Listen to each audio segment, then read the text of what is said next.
I just love Ruth. As we said before, Ruth Stout's Garden. You can pick it up online on YouTube. Watch the whole video. It's really remarkable and pretty incredible. Today we complete our series, How Does Your Garden Grow? And in this series, we've explored how to best be planted in the world. We've looked at how we are called to tend to a garden and how we can celebrate the harvest today. At the end of the service, we will be asking folks to bring your pledge cards down. We have many already, but if you've not turned your pledge card in yet, you're welcome to bring it down and share it in the offering time. You know, throughout scriptures, there are references to planting and harvest, some of which we've looked at recently. A couple of weeks ago,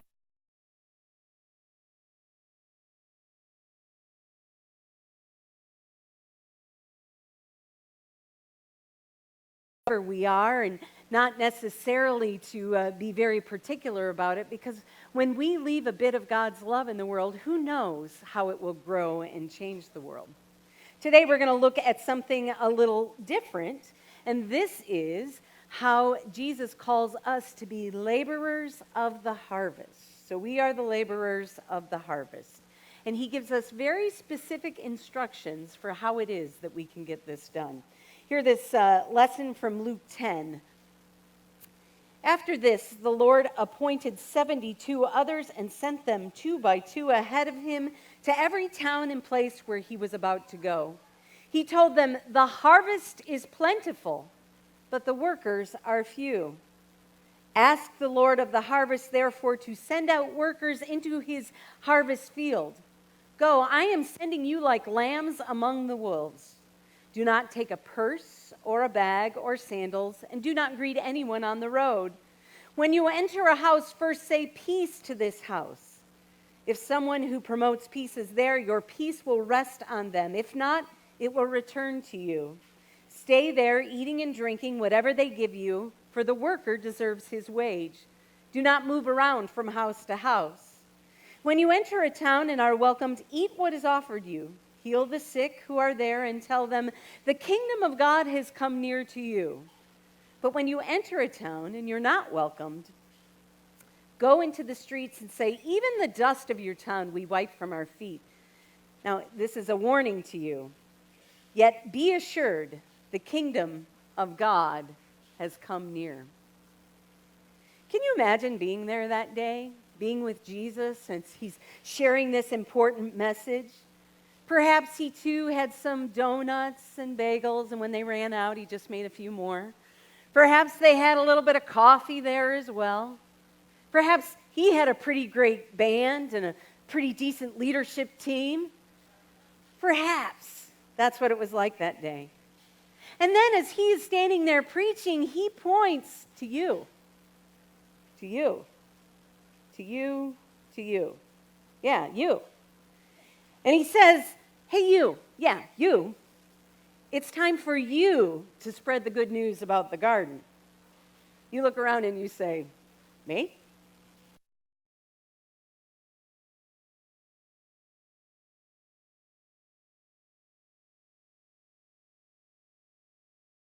Very important, an important part of the process. In fact, you are part of the 70-72 who gets the word out in a different way.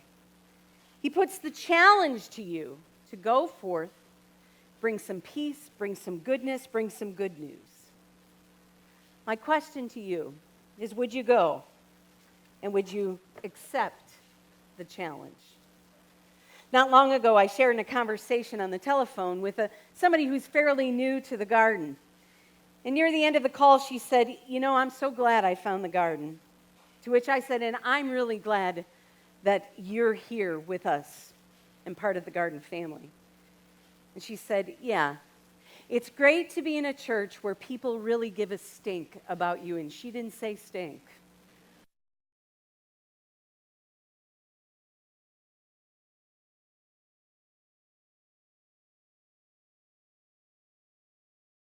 Where people feel like other people really give a stink about one another, a stink about how the world can be transformed by a message of love and hope. This is a place where people really care, and they give a stink. Friends, on this day, when we celebrate the harvest, I believe it's really important that we highlight that we are the kind of people here at the garden who give a stink. And Jesus isn't calling just a few of us. No, Jesus is calling at least, I would say, 72% of us to share the good news to people we encounter. The world needs the garden, and Jesus needs each and every one of you. And I know about 72 of you have the ability to actually come through on this call. Our gospel text gives clear instructions.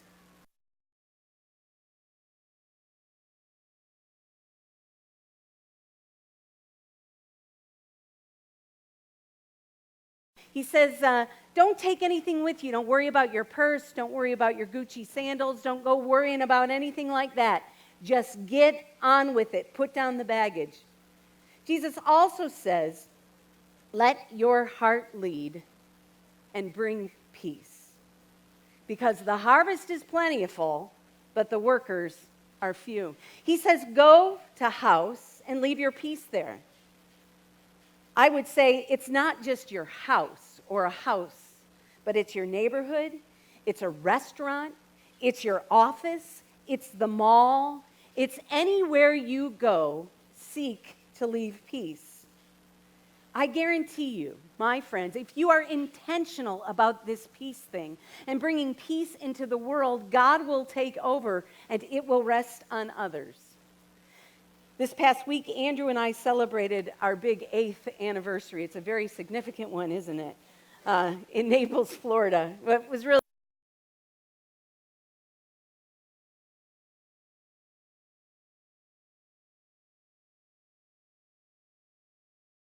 we were just watching. It's amazing. And I do want to throw out a thanks to Kent and Sherry who loaned us their condo. It was beautiful and it was a great time. On our actual anniversary day, 11/11, we decided instead of going out to dinner that we were going to take a cooking class. I was intentional about asking for God's presence and God's peace at this time because I wasn't sure that this cooking class was really what Andrew wanted to do or if he was just saying it was because, I wanted him to do it. I also knew I was preaching this sermon and I had to practice what I was preaching. So I asked for God's presence as I walked into that place to be with us in a very real way and to grant us a sense of peace in that kitchen. There were 2 different tables with about 14 people in all.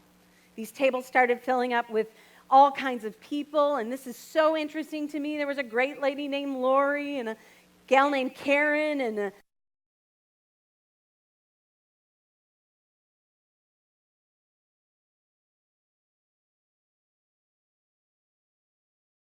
went to work. In the midst of that conversation, of course, you ask each other, what do you do? And I said, well, I'm a preacher. I work at a place called The Garden, and we actually have a connection here. We go to Fort Myers. This one lady was from Fort Myers. We go to Fort Myers. Lynn, you're not going to believe this. We go to Fort Myers every year and share in a little habitat project in February. And she said, oh, that's amazing. I know the person who's in charge of Habitat in Fort Myers. Her name's Alicia. And I said, oh, guess what? I've been trying to call her, and we've been playing phone tag for like the whole week. She then went on to say, not only were her and Alicia friends, but Alicia was the first one who saw her daughter, the bride's dress, and it kept going on. And then she said, and Alicia and I go to Guatemala every year to participate in international mission. I said, that is really cool. The Garden has a good friend named Tom Heaton who's involved in the mission in Guatemala. And she goes, Tom Heaton?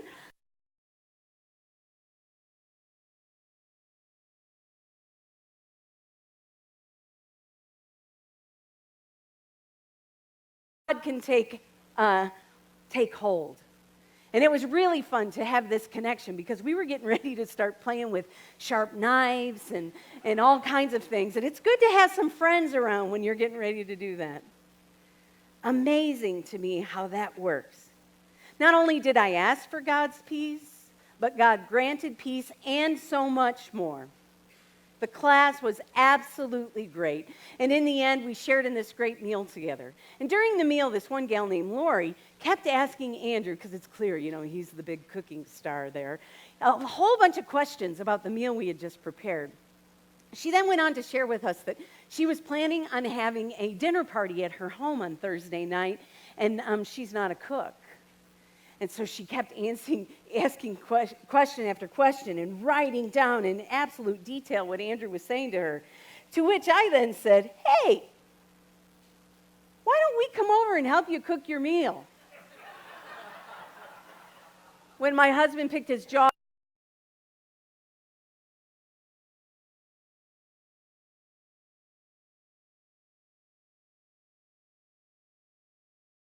my address, I'll see you guys on Thursday. Thank goodness my husband shares the same gift of hospitality that I share, because in the car on the way out of the place, I said, well, God calls us to Naples to share our gifts wherever we go, to which he said, mm-hmm. Now, I want to say something here. Jesus knows this world is no utopia, right? He says to folks, hey, if you bring some peace into a situation and it is not there, if you don't feel the presence of God with the people around you, keep moving. Because the truth about life is that some people just kind of harden their hearts. And the truth is that we as people who call ourselves Christian have to find ways to bring goodness and fruit into this world. We've all been there. We've all been with somebody who is in a situation who you just know just is never going to get on board. In this situation, right here in the gospel, Jesus says,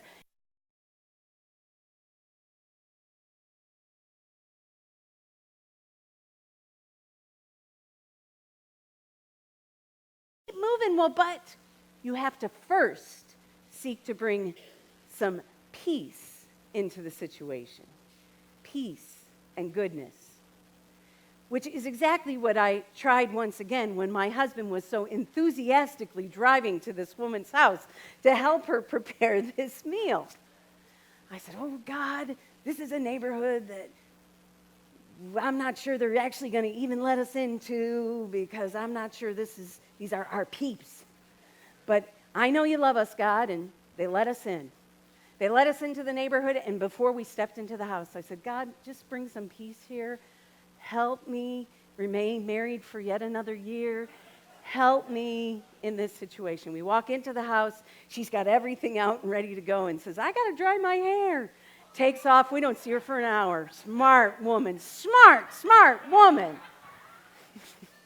Andrew goes to work. We all go to work, and then the guests start arriving.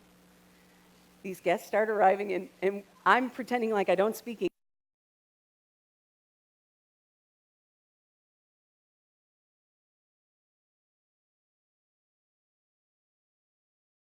Cooking the meal, the two of us are leaving. We're going to leave our piece and keep going here, and she would not have it. We tried. She would not have it. So here is Andrew and I in this neighborhood we have no business being in, sitting down at this table to have dinner with people we don't know. Wow. Pretty fascinating. Once again, I say, God, please, God, help us. We need your help. I don't know anything about skin. There was a dermatologist. I don't know anything about prosecutors. I don't know anything about, just be with us, God. And God was. And soon the laughter started. Now, I have to say, we had very little in common with these people, either politically or socially or anything, but because we invited God to the table, God was there. And it was a blast. A situation that could have other ways been a little difficult if we had taken the lead, but we didn't take the lead. We asked God to take the lead. And that, my friends, is most important. Rumor has it this is football.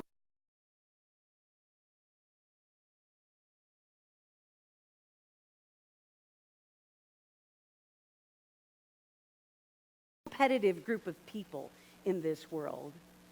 And so I think what Jesus is saying to us today, to these 70s, to these 72, to all of you gathered here today is, it is time to get in the game. It is time to drop the luggage, pick up the piece, go into the world and take a chance on the power of my love, my grace, my mercy, and see what happens. Get in the game. It's time for a little competition. Speaking of competition, I heard this really funny story not long ago. There was a story about this barber who had been in this small local town for years and years and years, and there was no other barber, so everybody went to this barber for their haircut. Then a day came when a big hair salon franchise came to town, and they opened up a shop, and they had lots of different hairdressers and barbers, and it said on their big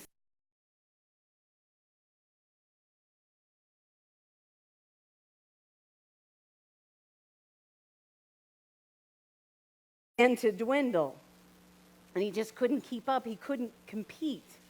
So in a last-ditch effort, he decided to hire a business consultant, and this business consultant kind of came in and started going over his books, started looking through the community. So then at the end of this first day, the barber said, "So what do you think?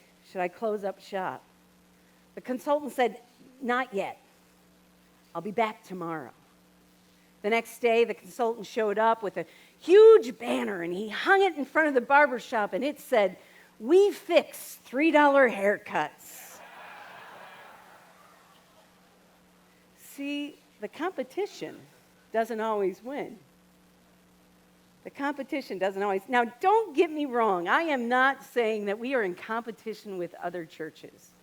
I believe that God works in this world in miraculous ways, and all we have to do is seek to be fed and feed others. Some people are fed in places with big organs and stained glass music. Some people are fed in dinner theaters. That's kind of funny.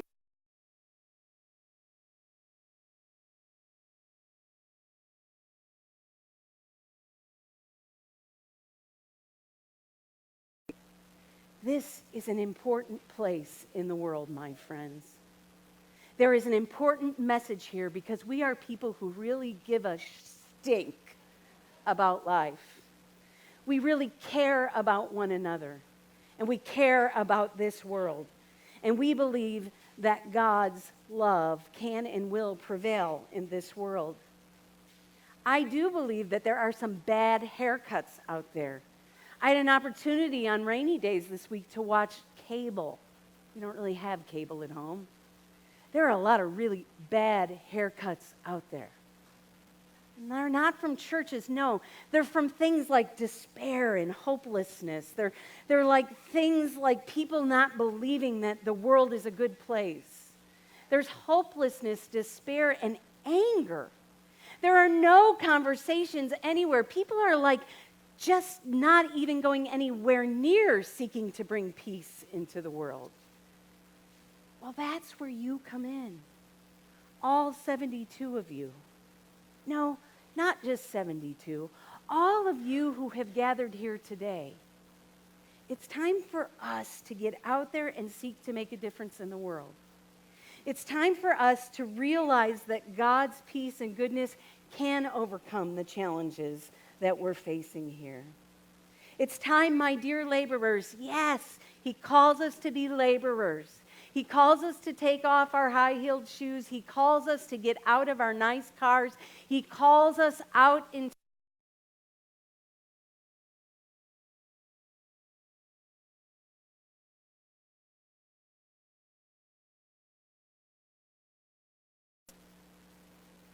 on this Pledge Sunday, or celebrating the harvest, it's important to note that you are needed. We've reached 56% of our goal. We know we've gone to one service, and we know that there are not as many of us. But we also know that the harvest is plentiful, and we have God's love, grace, and mercy, and overall peace to help us on this journey of transforming the world. Yes, friends, God's got this, but God's also got you and wants to use you to put yourself in really different kinds of situations, because it's those situations that God does God's best work. You can go into a cooking class and walk out with friends. You can go into the office and see there is despair and believe indeed the God of hope and love and grace and peace can overcome any situation you have there. There is indeed good news, friends. There is a mighty harvest, and all we have to do is go out and seek to share God's love. Will you pray with me? God, the harvest is plenty, and we commit to be your laborers today. Help each one of us to open our hearts and our lives to share in the transformation of the world with the peace of Christ. Amen. So, Thanksgiving's right around the corner. We at the Garden decided we're going to help you bring a little peace to those situations and in your family. And today we're going to start with trying to help you raise your hand and say, you know what?